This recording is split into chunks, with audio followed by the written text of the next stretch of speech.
وهو القاهر فوق عباده ويرسل عليكم حفظة حتى إذا جاء أحدكم الموت توفته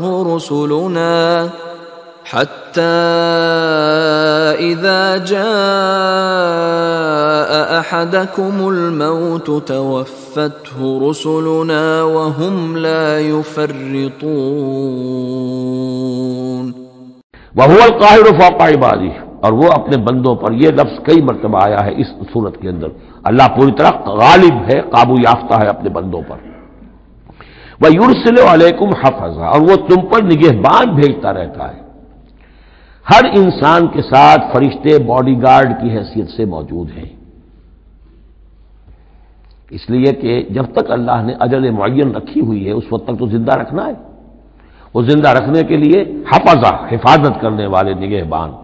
وہ جو میں نے ایک دفعہ پہلے بھی کہا تھا، بس اوقات تو محسوس ہوتا ہے کہ جیسے گاڑی ایسے سناٹے سے آپ کے ساتھ سے گزری ہے کہ معلوم ہوتا ہے کسی نے ہاتھ دے کر آپ کو بچایا، ورنہ بچنے کا کوئی امکان نہیں تھا۔ تو کوئی ہے، جب معلوم ہے کہ ابھی اس کی موت کا وقت نہیں آیا تو بچانے والے فرشتے ہمارے ساتھ ہوتے ہیں۔ حتی اذا جاء احدکم الموت، یہاں تک کہ جب تم میں سے کسی کی موت کا وقت آتا ہے، توفته رسلنا، اب یا پھر توفا آ گیا، اب یہاں پہ شعور اور جان دونوں جائے گا۔ توفته رسلنا، تو ہمارے بھیجے ہوئے فرشتے جو ہیں